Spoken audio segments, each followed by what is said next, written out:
Hey everybody. People always ask me, Manny, what tools should I be using for my Amazon business? Well, this episode is brought to you by helium10.com. These are the same tools I use to generate 6 figures per month with Amazon FBA. I get keyword research, product tracking, listing optimization, search term tracking, account monitoring, and a lot of other brand new money pulling tools that are going to be released to Helium 10 members on a regular basis. If you're going to grab any tools, check these out. Seriously, get a massive advantage with the tools that top sellers are using right now. Okay, and they're all in one place. Some tools and services will have a user cap, so get in there as quickly as you can. That's helium10.com, helium10.com. Warning, the following podcast has been classified as insanely lucrative. Listener discretion is advised. But that's going to turn, that 70 grand is going to turn into probably a little over $250,000 in sales. Your attention, please. Listening to the AM/PM podcast may cause recurring revenue streams and unfair advantages over your competitors. Other side effects may include fatter wallets, fired bosses, and longer vacations. Listen at your own risk. Here's your host, 7-figure entrepreneur and online marketing madman, Manny Coates. Manny Coates. Hello, everybody, and welcome to the AM/PM podcast. My name is Manny Coates, and I will be your host, and this is the show where we discuss how to generate recurring revenue streams 24 hours per day during the AM and the PM, hence the name of the show. As a matter of fact, I'm in Madrid. I'm walking around downtown, or I was just a little while ago, and while doing that, I was making money. How cool is that? Pretty cool, I think. So guys, as I mentioned, I'm here in Madrid. I've got my laptop with me. I hope the audio quality is going to be okay. There's a lot of traffic and noise coming from outside. We're in this cool little house, basically an apartment here inside the middle of the city. So it's pretty awesome. But I wanted to get some information out to you guys before we head back out. And let's talk about that. So we got fourth quarter coming up, right? And one of the biggest issues that I'm constantly seeing people run into once they start building up their sales numbers is keeping up with the whole cash flow issue. What I mean by that is, to give you an example, I'm at 6 figures per month right now. So when I'm placing orders, for example, on just one of my SKUs, I just sent a wire transfer and it was over $70,000. So that's $70,000 out to one supplier for one SKU. And that's it. And so it eats up a lot of cash, right? But that's going to turn, that 70 grand is going to turn into probably a little over $250,000 in sales in terms of that product selling, at full price on Amazon.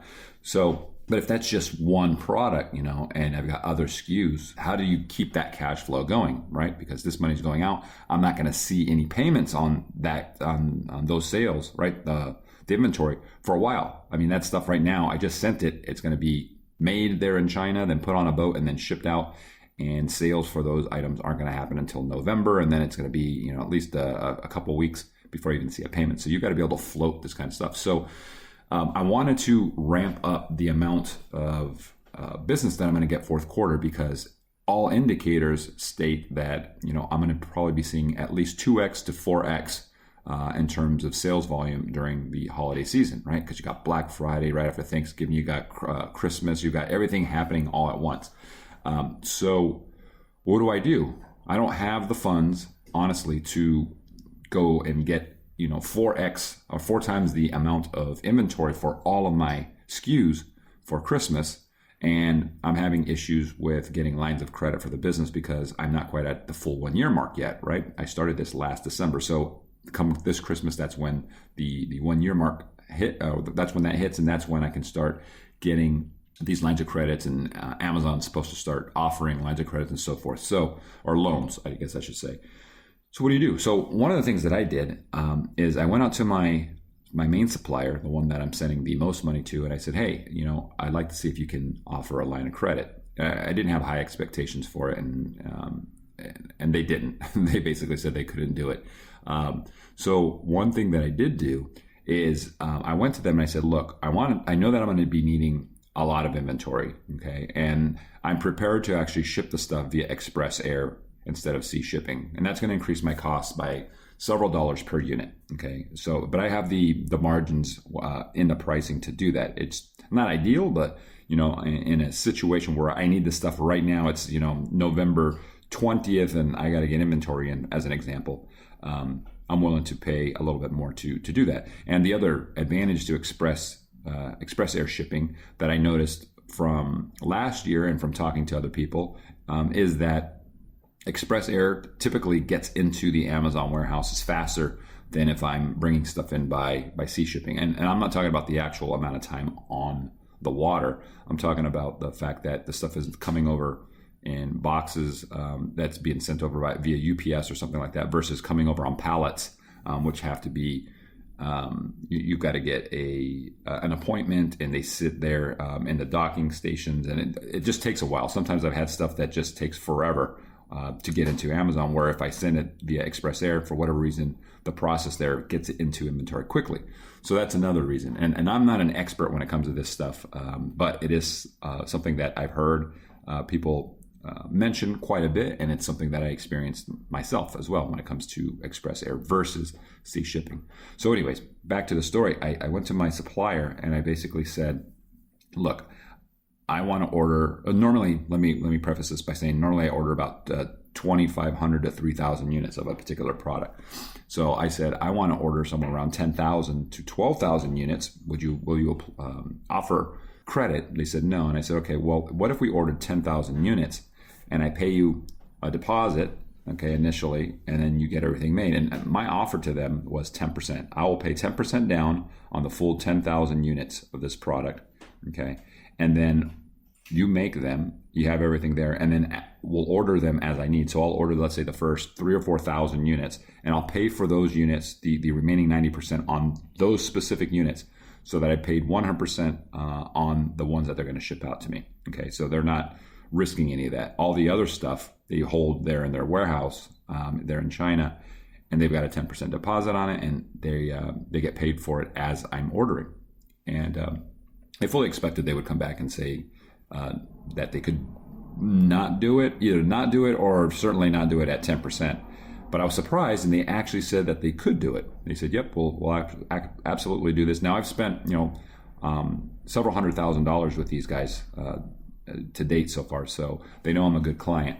But yeah, they actually did it. So this is cool. So now I can go out and I can get 10,000 units, and instead of trying to float the full bill, which is going to be near impossible when I'm trying to scale up all of my SKUs for Christmas, I can just do the 10%, order my normal amount, which will, let's say, be 3,000 units, pay for that, have it come over.